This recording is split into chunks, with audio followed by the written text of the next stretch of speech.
Bueno, lo de observabilidad y controlabilidad son dos condiciones necesarias para implementar controladores en el espacio de estados, o que tienen como base de diseño el espacio de estados. Eh, no necesariamente significa que esto nos restrinja a un diseño, pero sí significa que un diseño puede ser llevado a la práctica de forma completa. Entonces, en ese contexto, mejor nos vamos un momento antes de empezar con todo este rollo. Abramos un pizarrón. En la sesión pasada, a ver cómo le quitamos esto. Aquí. Eso es. Entonces, en la sesión pasada, resulta que al final de toda la sesión, por ejemplo, tomamos como caso específico de estudio un sistema de segundo grado, en el que teníamos un X1 y un X2. Eran discretos o continuos, no importa. El concepto sigue siendo, en este caso es el mismo, para tiempo continuo o tiempo discreto. Lo que es importante, y fue importantísimo notar, es que, por ejemplo, en el caso particular de la simulación, lo que hicimos fue empezar en un punto específico y luego para un set point terminó en un punto, para un set point de 5 me parece que fue, para el sistema en particular de ejemplo, y luego una vez que nos movimos a otro set point, de hecho terminó como por acá. Más o menos una resemblanza de lo que en la simulación miramos. Ahora, el hecho de que el sistema fue capaz de hacer esto y luego esto, evidentemente nos devuelve una nueva noción en lo que a control respecta. Ya no nos preocupamos tanto de lo clásico, vamos a la contrapartida clásica, en la contrapartida clásica normalmente es más natural al menos realizar una inspección sobre una respuesta de otro tipo, como por ejemplo una respuesta al escalón, en la que miramos cómo el sistema se estabiliza en el tiempo. Acá, por otro lado, lo que hacemos es mirar, por ejemplo, el espacio geométrico que se llama espacio de estados y cómo los estados de forma relacional responden. Lo que es importante de estos tres puntos de operación del sistema, tomando como caso de estudio el ejemplo pasado, en los que empezó en el reposo, que vamos a señalar con morado este primer punto, que es el reposo. Luego se fue a un primer set point, este era un set point número 1, y luego le aplicamos un segundo set point, que es el set point número 2. Entonces, la capacidad que tiene en este caso particular el sistema para pasar de un punto en el espacio de estados a otro en un número finito de muestras o en un tiempo específico menor que infinito, se le conoce como controlabilidad. Y esto se logra a través de la aplicación de un vector de control. Recordando el criterio de la ecuación de estados, o la ecuación en espacio de estados. Resulta que tenemos un X, por ejemplo, en el caso de sistemas en espacio de estados discreto, de K más 1, igual al G por X de K, más H por U de K. Ok, entonces el caso particular que miramos ahora, si se tratase de un sistema de segundo orden, consiste en pasar de un X de K, esta le llamamos de equilibrio, a otro más y luego a otro más. Eso se logra a través de un cambio específico en la referencia del sistema. Aquí no vemos todavía una referencia, pero resulta sencillo llegar a una referencia si particularmente consideramos o recordamos la arquitectura del sistema. Entonces, la arquitectura del sistema, un momento. Aquí teníamos una suma. Lo sencillo aquí sería dibujar H por U. Resulta que este es el vector, ¿no? Este U de K, el que genera el cambio. Vamos a hacer un poquito más largo aquí para dibujar también la matriz de transferencia directa. Ok, sí. De cualquier forma, este es el U de K. Muy bien, y a la salida de este sumador tenemos el X de K más 1. Todos estos son vectores, ¿no? Si trabajásemos en Z, resulta que aquí tendríamos un Z a la menos 1, que sería la representación de el retraso de una muestra para tener acá los estados de X de K. Y finalmente esto, multiplicar por G y de vuelta a este lazo. En recurrencias esto representa esta ecuación. Nada más que acá lo tenemos en bloques. Luego, el caso particular ahora, fíjese que al menos inicialmente, en este instante específico, no nos preocupamos mucho de la salida. De hecho, voy a dibujar de un color distinto la salida.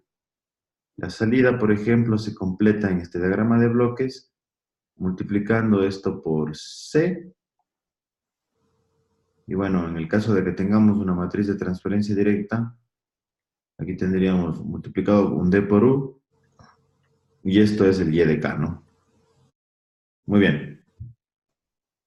Entonces, en este contexto, lo que normalmente hacemos para generar controlabilidad, o lo que en control de manera explícita conocemos como cambios de referencia, que es movernos de este punto a este otro punto. Eso particularmente en una respuesta transitoria significaría movernos desde un set point 1 hasta un set point 2, por ejemplo, que es un poco más natural, al menos a la vista de lo que entendemos. Eso se logra a través de una estrategia de regulación o cambiando el vector de control U de K. Pero normalmente este cambio del vector U de K se logra a través de la aplicación de una estrategia específica. Y lo que se vuelve prácticamente universal, al menos desde la perspectiva de diseño de sistemas de control en espacio de estados, consiste en modificar la manera en la que aplicamos este U de K. Lo que normalmente pasa es que aquí, bajo el supuesto de que conociésemos los estados, multiplicamos por un vector que normalmente le llamamos K. O matriz en caso de que el sistema sea MIMO, o de múltiples entradas y múltiples salidas. Entonces ahora resulta relativamente sencillo entender que la estrategia de control U de K es igual a, normalmente este es menos K por X de K. Bajo el supuesto de que los estados fuesen directamente medibles. ¿Para qué es útil esto? Bueno, resulta que si reemplazamos en la ecuación de estados original la nueva expresión X de K más 1 es igual a G por X de K menos, en este caso particular, H por K por X de K. Esto nos da pie a que reescribamos la ecuación original de espacio de estado discreto al menos como G menos H por K y esto por X de K. Resulta que esta nueva expresión, si hacemos un símil a lo que pasa en sistemas de control clásico, nos representa la dinámica de lazo cerrado. Y un concepto muy importante que miramos en la sesión anterior, consistió en que la matriz G, que se llama matriz de estados, aplicando la famosa ecuación característica de la matriz, nos devuelve unos valores lambda, que se le llaman valores característicos o eigenvalores. Y en el momento del análisis también notamos que existía una similitud entre los eigenvalores y los polos del sistema representados en función de transferencia.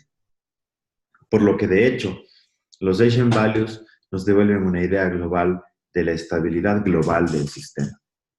Entonces, en ese contexto, por ejemplo, si esta es la representación del lazo abierto del sistema y G tiene eigenvalores que podrían ser o no estables, lo que sí resulta cierto es que tienen una característica específica de respuesta para estas transiciones.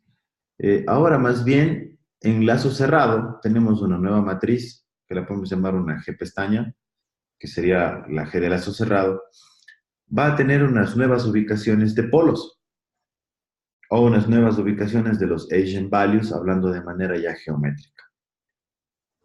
Lo interesante de todo esto es que la ubicación de estos nuevos lambdas dependen del valor de K, que corresponde a la estrategia de control, y aquí está K. Es decir, para diferentes valores de K, tenemos diferentes ubicaciones de los eigenvalues y de manera amplia, lo que más bien nos decimos es, tenemos diferentes respuestas. Ahora, en caso de que esta estrategia cumpla, al menos lo que miramos aquí, con el criterio de que todos los eigenvalues están dentro de la circunferencia unitaria, garantizaríamos que el sistema es estable. Y de manera amplia también diríamos que eso permitiría movernos de manera acotada de un punto a otro. Ahora, lo que es importante notar en este contexto, más bien resulta del sentido de que para movernos de este punto al siguiente, con esta estrategia de control de manera específica, requerimos, de hecho, un vector de control UDK. De hecho, el vector de control se aplica acá, que se puede o no aplicar con esta expresión. Y lo que resulta realmente cierto es que si el sistema logra moverse desde un punto 1 a un punto 2, que ahora mismo lo vamos a definir como puntos de equilibrio, entonces el sistema es controlable. Para definir un punto de equilibrio, que se vuelve ahora lo importante en todo este concepto, notemos lo siguiente y vamos a reescribir este sistema como el x de k más 1 igual al g pestaña por el x de k. Algo interesante de esta representación con relación a la representación en lazo abierto original, básicamente es que no tenemos una señal de excitación, sino solamente esta porción de aquí con g pestaña. Se le conoce a esta representación como una representación homogénea. Y algo muy interesante de la representación homogénea que se vuelve natural, al menos para el cálculo, y si miramos lo clásico de un sistema, es que cuando alcanzamos un punto de equilibrio, por ejemplo, este punto de equilibrio en este sistema podría ser alcanzar la estabilidad aquí o la estabilidad acá. Entonces, lógicamente, cuando un punto de equilibrio es alcanzado en el sistema, lo que sucede es que evidentemente también los estados ya no van a cambiar. Aquí los estados permanecerán estables en un punto u otro. Y eso lo podemos notar, por ejemplo, si es que volvemos a la simulación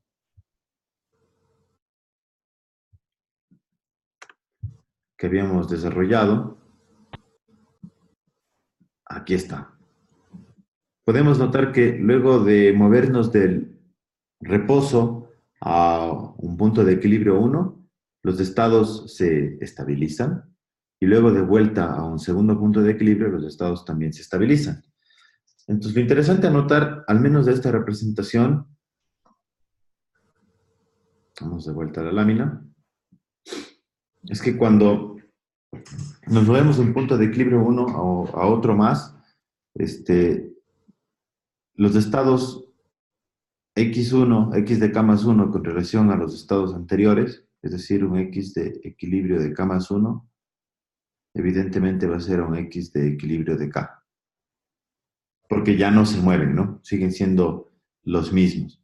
Entonces, en este contexto, si en esta ecuación, por ejemplo, ahora aquí le colocamos x de equilibrio y x de equilibrio, la matriz que definitivamente logra que esto pase sería la respuesta todo cero, ¿no? Haciendo que esto todo sea cero, podríamos, digo, perdón, el punto que haría que esto pase, quiero decir, una disculpa, para cualquier matriz G, el punto de equilibrio que lograría que esta ecuación sea consistente o tenga respuesta, consistiría en la respuesta trivial. ¿Y cuál es una respuesta trivial? Que cero sea igual a cualquier cosa multiplicado por cero. Entonces, un punto de equilibrio natural del sistema, al menos en el caso de sistemas lineales, corresponde al origen. Por lo que de aquí en más, este punto de aquí, el punto de equilibrio o el origen, el 0, 0 en el espacio de estados, va a ser el punto de equilibrio natural y se va a considerar para la mayoría de diseños, al menos en principio, como el punto específico en el que requerimos especificar una respuesta. De vuelta a lo de controlabilidad, entonces, mencionamos que un sistema es controlable cuando, dada la aplicación de un vector acotado, podemos movernos de un punto cualesquiera en el espacio de estados al punto de equilibrio en un número finito de muestras. Y eso tiene una representación matemática. Bueno, mencionamos aquí la necesidad de la controlabilidad y la observabilidad. Y de manera específica para la controlabilidad al menos, la definimos como la capacidad de que un sistema pueda transferir un estado inicial arbitrario a cualquier otro, que típicamente es el estado estacionario o el punto de equilibrio, en un periodo finito, dado que aplicamos un vector no acotado como señal de control. Muy bien, matemáticamente hablando, si nos referimos a la ecuación de estado del sistema, aquí nada más por abuso de notación, incluimos el periodo de muestreo, pero realmente lo podemos evitar. Si considera que no está la T aquí, está reescrito por redundancia nada más. La ecuación de respuesta de esto, de forma recurrente, en caso de que lo quisiéramos devolver analíticamente, consiste a esta expresión, el xn de t, o en cualquier n, es igual a g a la n. De hecho, este g a la n se le conoce como matriz de transición de estado. Típicamente se le representa como psi mayúscula también. Y esta matriz de transición de estado la multiplicamos por un vector de estado inicial. Normalmente en un sistema homogéneo, por ejemplo, esto hace resemblanza a una cadena de Markov. Y por eso también esta representación es bastante útil, porque como punto de quiebre intermedio, digamos, con sistemas probabilísticos y no deterministas como el que presentamos aquí, nos permite también realizar diseños de ese estilo. Pero bueno, eso a otro momento. Y más, este componente de aquí corresponde a la interacción que existe con la señal de control. Bueno, resulta que si en lugar de escribirlo de esta manera, de forma iterativa reemplazásemos x de n es igual a g por x de k o por x de n más h por u de n, y luego el x de n más 1 lo reemplazamos por x de n más 2, lo reemplazaríamos por g por x de n más 1 más h por u de n más 1, reconociendo que x de n más 1 era lo anterior, y de forma recurrente lo reemplazamos para formar una ecuación muy larga, podríamos formar una expresión de este tipo, o a partir de lo que teníamos acá. Cualquiera de las dos variantes es igualmente válida. Lo interesante de todo esto es que lo podemos agrupar para escribirlo en formato matricial, para algún conteo específico hasta el x de n. Lo interesante es que, fíjense, intentamos hallar cuál sería la transición posible de un sistema hasta una muestra n a partir de un estado de reposo o una condición inicial. Entonces, x de n menos g a la n por x de 0, con la perspectiva de que el sistema sea estable, y para que sea estable, los eigenvalues de la matriz de estado deberían estar dentro de la circunferencia unitaria, o ser todos menor que 1 en su magnitud. Es igual a esta expresión que salió de la resolución recurrente de esta ecuación de recurrencias, ¿no?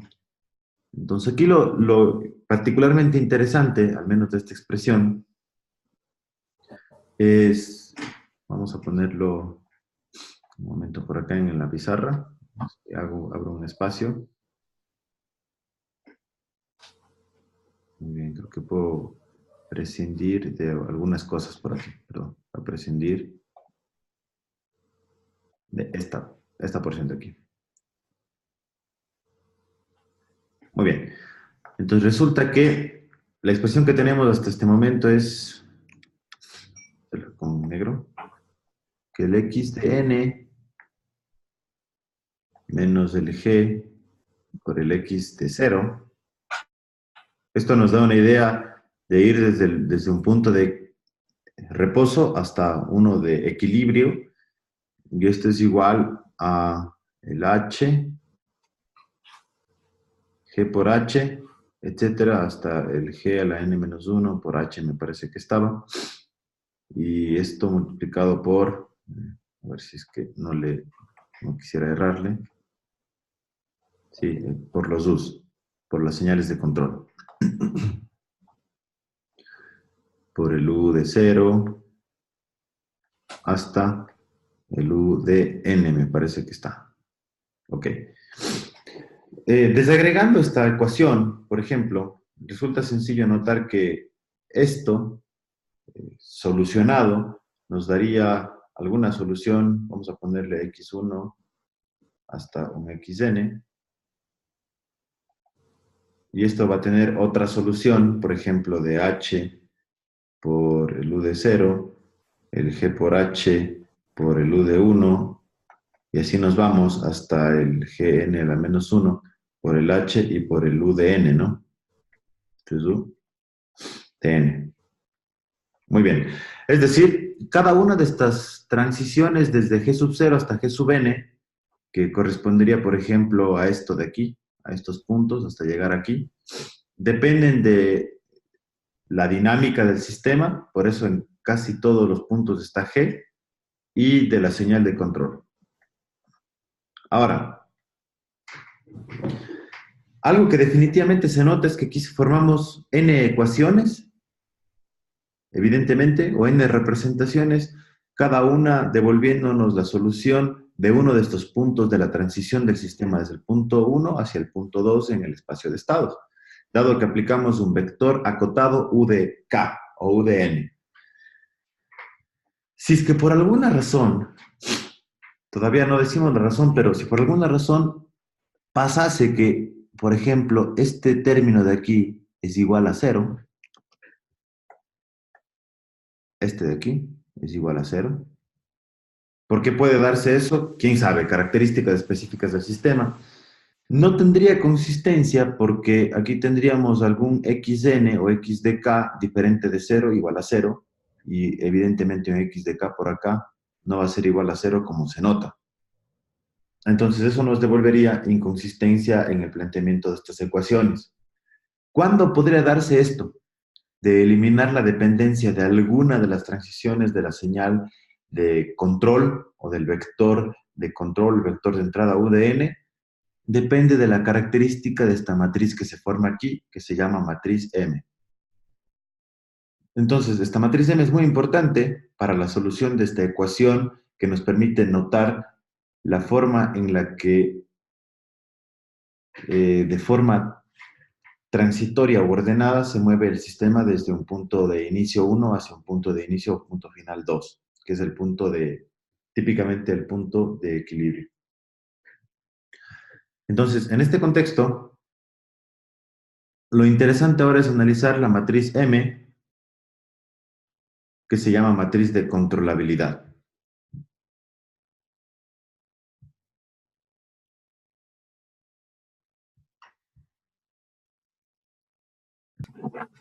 Muy bien, entonces, definitivamente lo que tiene que verificarse es el rango de esta matriz para evitar que alguna fila sea cero y de esa manera no existe inconsistencia en la solución de esta ecuación o de este conjunto de ecuaciones. Para ello, esta nueva matriz M, que se le llama matriz de controlabilidad, que está formada de esta manera, únicamente verificando el rango nos devuelve la característica o no de controlabilidad del sistema.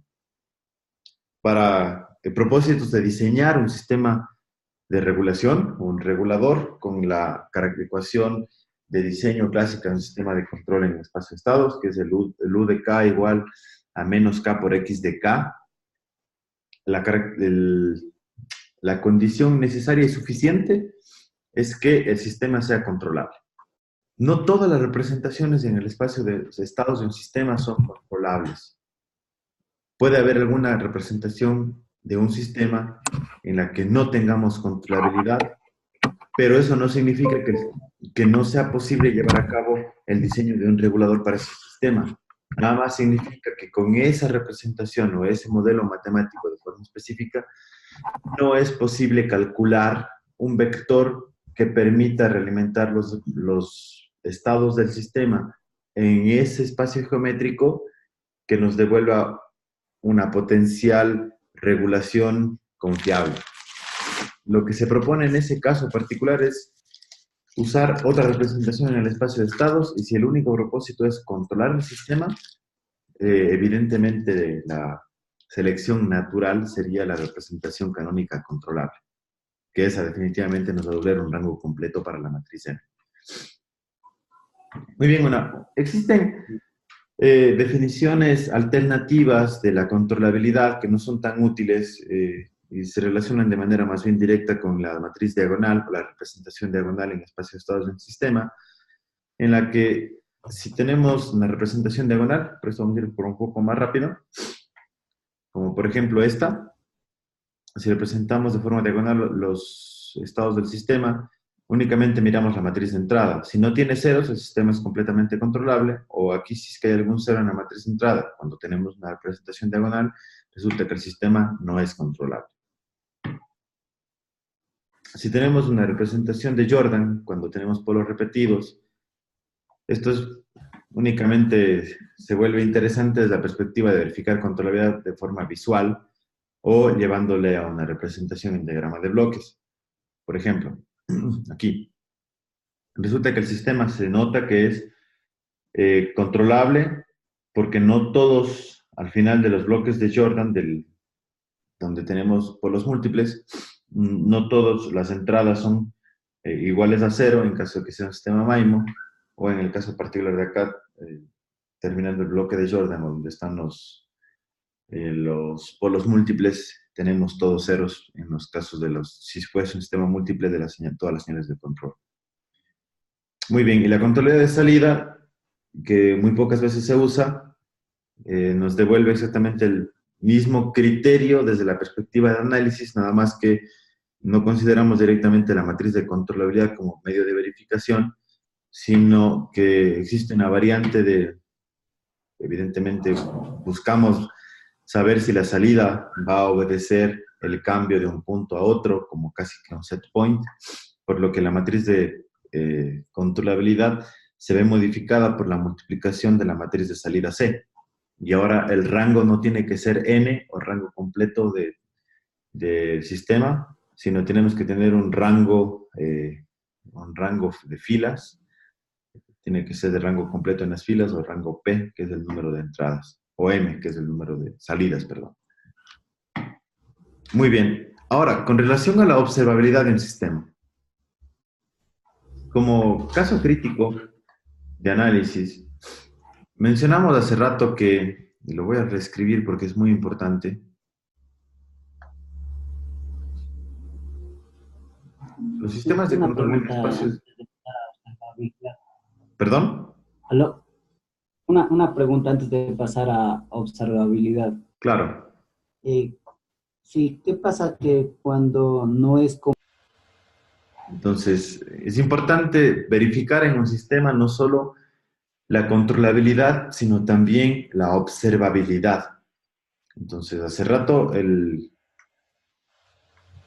criterio fue bastante simple, y ahora también va a serlo de igual manera.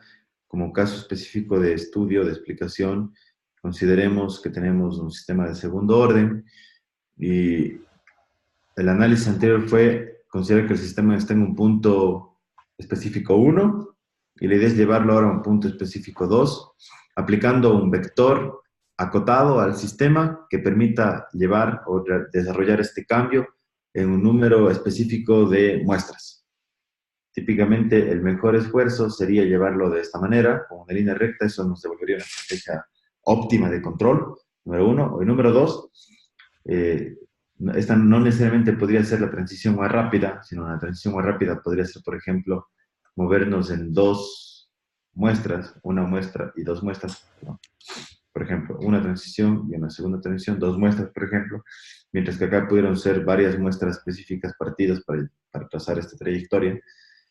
Cuando tenemos una trayectoria así, súper rápida, por ejemplo, dos muestras y el sistema era de segundo orden, se le conoce como una trayectoria o una regulación tipo deadbeat, o de un paso, en la que se toma el número mínimo del orden del sistema de muestras para llegar de un punto de equilibrio o de un punto específico al punto de equilibrio en n muestras, siendo n el orden del sistema.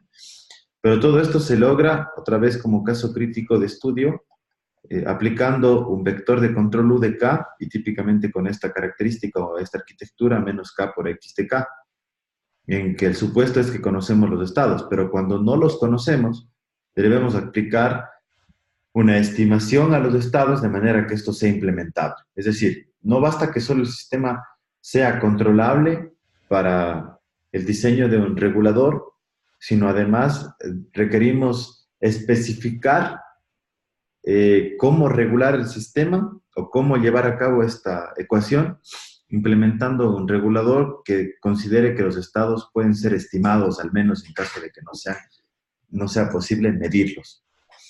En este sentido, ahora el problema de observabilidad compete a la estimación de los estados del sistema X de K a partir de que conocemos la entrada U de K y evidentemente al sistema siempre lo estamos midiendo, ¿no? Algo con lo que siempre vamos a contar en el sistema, porque esto formaría parte del cálculo, es con U de K, que sería la señal de control actual, y algo con lo que interactuamos, porque definitivamente es lo que pretendemos controlar, que es la variable controlada, y podemos medir, es el Y de K. Es decir, esto proviene de la medición y esto proviene del cálculo de lo que pretenderíamos aplicar al sistema. Y si esto entra en una caja negra, que la vamos a llamar ahora parcialmente observador, sobre la que luego volveremos para hacer diseños de diferente estilo, de orden completo, de orden parcial, o observadores óptimos como el filtro de calma. El propósito del observador es estimar igualmente en un número finito de muestras los estados del sistema X de estimado de K. Entonces, un sistema es observable si dado el conocimiento de Y de K o la variable medida y de U de K o la variable de entrada, es posible estimar sin error los estados del sistema X de K para cualquier propósito específico. Ahora, ¿cómo estimamos esto? Porque evidentemente es un estimador, pues partimos del modelo original, es decir, tendríamos un X observado de K más 1 o estimado de K más 1, que es igual a G, y partimos otra vez del modelo original por X de K observado, más H por U de K, me voy a salir de aquí, más un KE, que es la ganancia del observador, transpuesto, multiplicado por el Y de K, menos C por X estimado de K. Entonces, como se nota en esta ecuación, otra vez dependemos del modelo del sistema. Dependemos de G y de H. Y evidentemente lo que ingresa al sistema para propósitos de calcular su valor es la medición y la señal de control. Y evidentemente un punto específico de inicio X0 de estimado de K. Por lo que, otra vez, como en el caso particular de la estimación de la matriz de controlabilidad, vamos de vuelta ahora a lo de observabilidad, con la parte recurrente, pero esta vez analizando la salida Y, esto es lo que nos interesa, de manera muy parecida, nada más que Y es C por X, ¿no?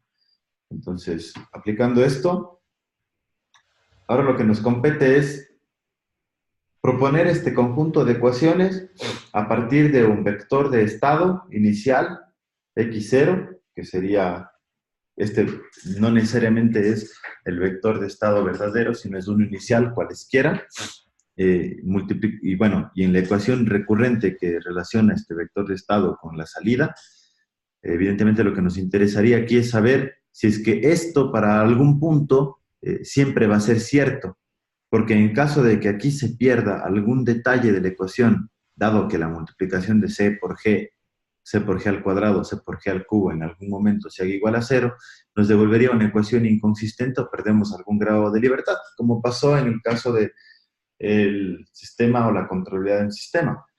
Entonces, para que sea cierto todo este conjunto de ecuaciones y En consecuencia, se habilita la posibilidad de estimar los estados de un sistema a partir de las mediciones y el conocimiento de su señal de excitación. Hace falta que el rango de esta matriz o todas estas ecuaciones sean diferentes de cero. Por lo que si reescrito en formato matricial, este conjunto de CS por G hasta C por G elevado a la n-1 es diferente, es todo diferente de cero. Tenemos rango completo en la matriz N, que se le conoce como matriz de observabilidad. Entonces las noticias son buenas porque el sistema es observable. Y dado que pudiésemos verificar observabilidad y controlabilidad en un sistema, entonces las condiciones son las necesarias y suficientes para el diseño completo de un sistema de control. Por lo que esto se hace antes de empezar un sistema de control, al menos en diseño, hay que verificar observabilidad y controlabilidad. Existen definiciones alternativas usando la representación diagonal o la de Jordan, de manera muy parecida a lo que sucede en el caso controlable. Si vamos directamente sobre el ejemplo, para verificar observabilidad en una representación diagonal, basta que la matriz de salida no tenga ceros en la representación diagonal. Si tiene algún cero, el sistema no es observable, o se nota claramente que esto provocaría que en la ecuación de C por G y C por G a la n-1, alguna fila va a ser igual a cero, por lo que va a ser inconsistente la relación de las ecuaciones.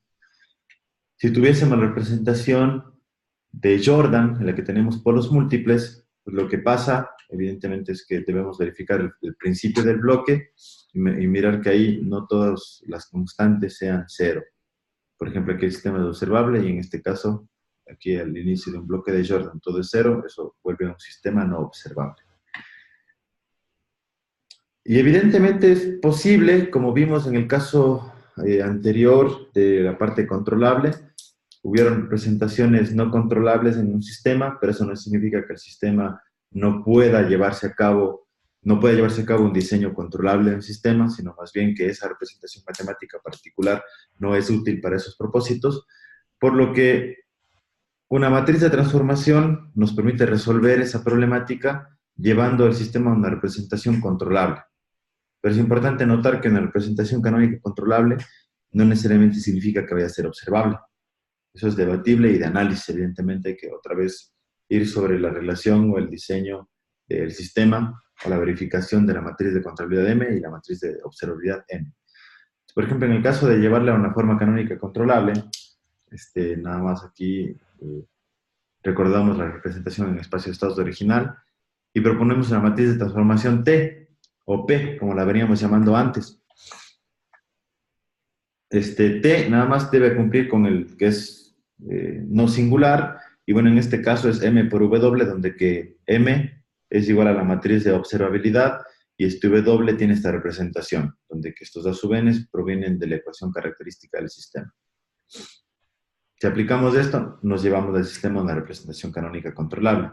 Y para llevarla a una representación canónica observable, resulta que la matriz de transformación T en esta oportunidad es, como son complementarios, es el WT transpuesto por N, que es la matriz de observabilidad, y esto invertido. Y si aplicamos esta relación, entonces resulta que llevamos del sistema a una representación canónica observable. Miremos un ejemplo en el MATLAB. Por ejemplo, aquí tenemos un sistema que se llama HGSS. Y como vimos, al menos de la simulación, fue posible llevarlo de un punto 1 a un punto 2, por lo que la intuición nos diría que el sistema es controlable. Vamos a verificar. Pues nada más aquí permítanme sacarle la matriz G, HGSS.A, esta es la matriz G, la matriz H.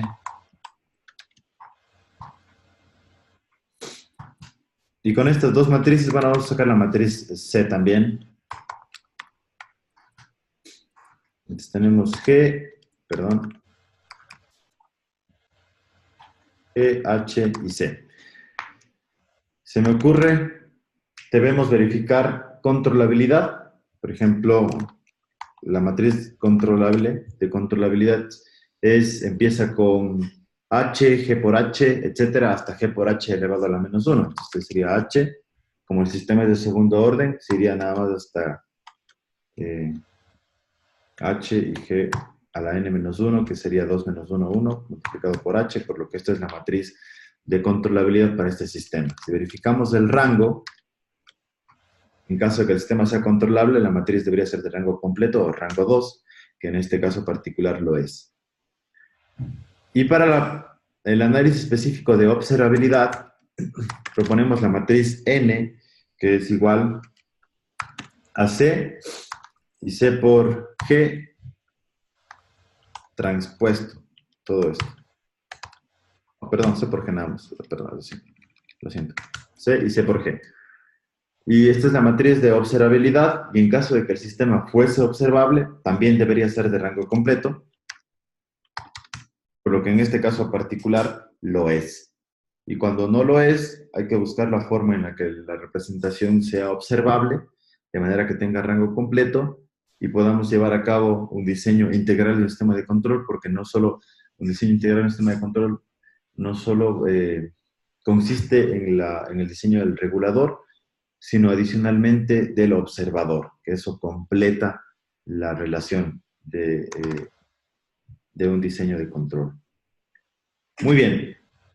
Eso es lo que tenemos para hablar acerca de las características de observabilidad y controlabilidad.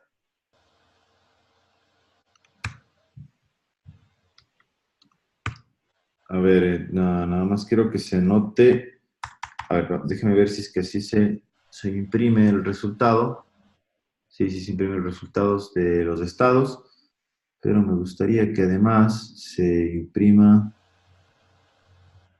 vamos de menos de aquí, menos 2, 3, y a ver si es que no nos da error,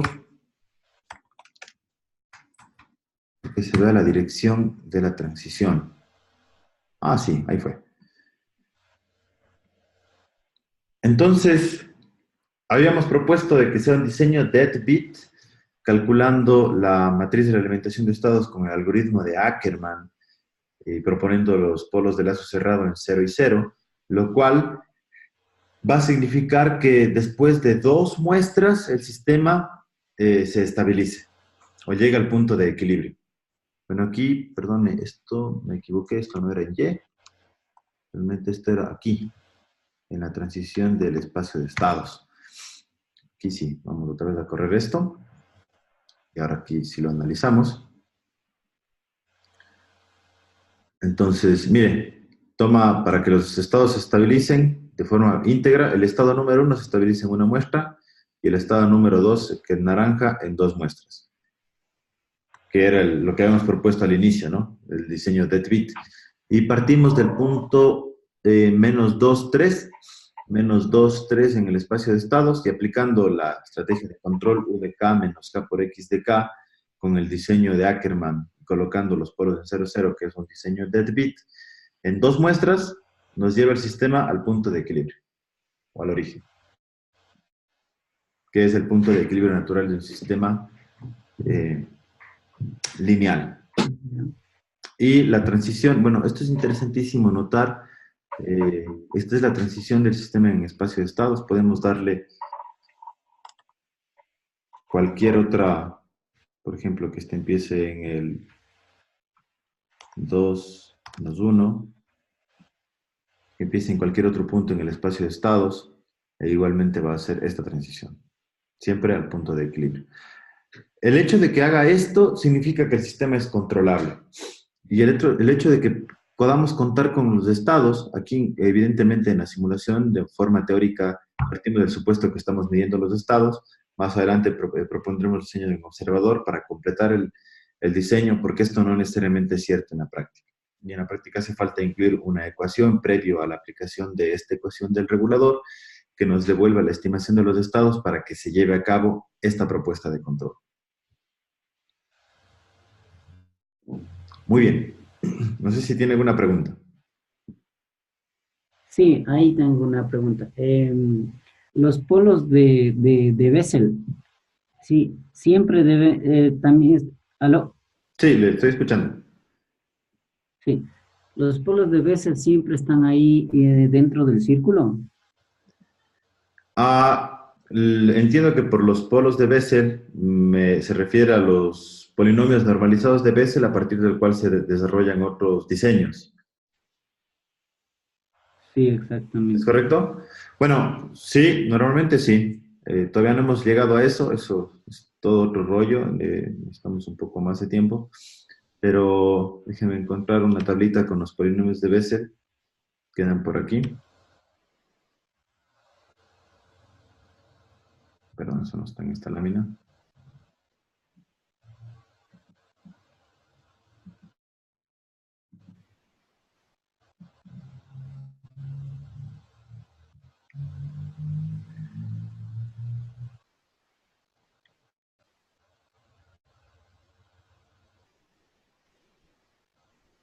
Oh, qué raro, tampoco está en esta. Pero bueno, seguro está en la que viene.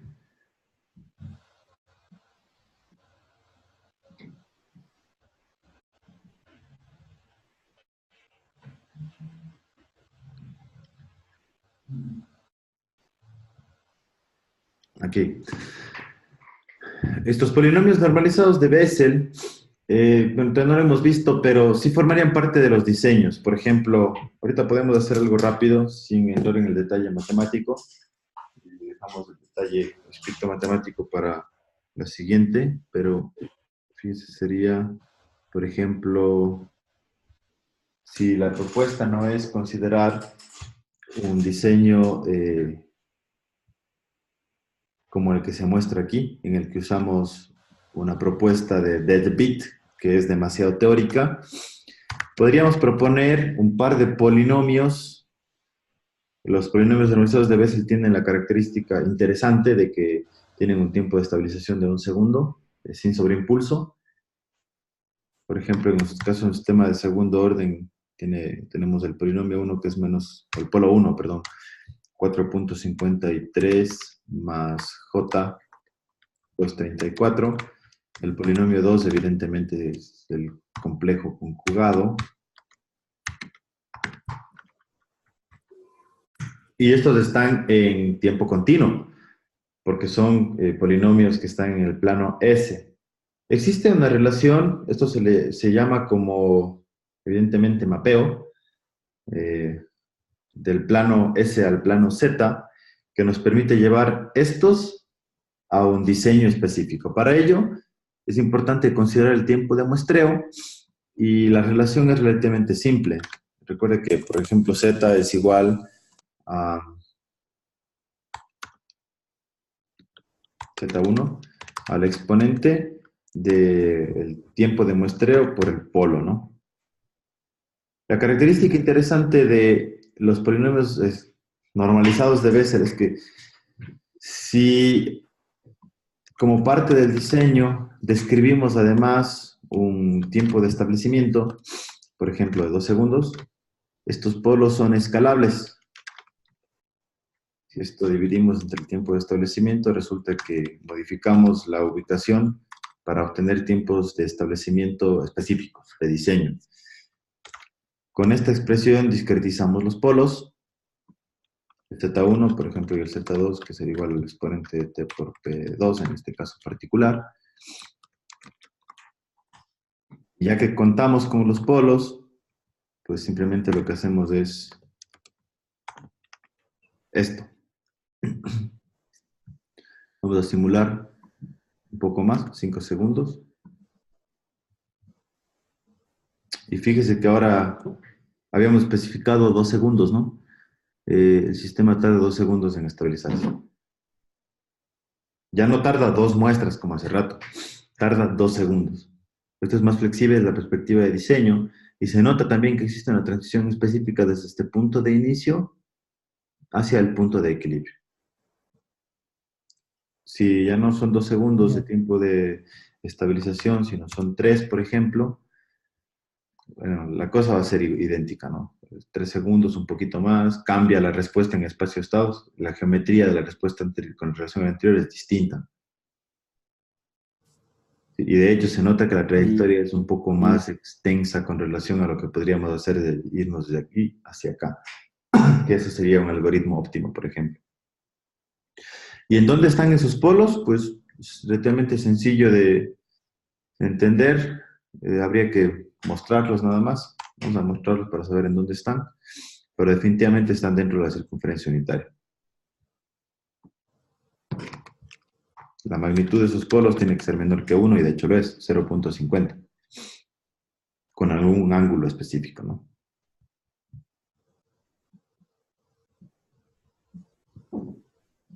No sé si esa era la pregunta. Sí, sí, sí. Sí está.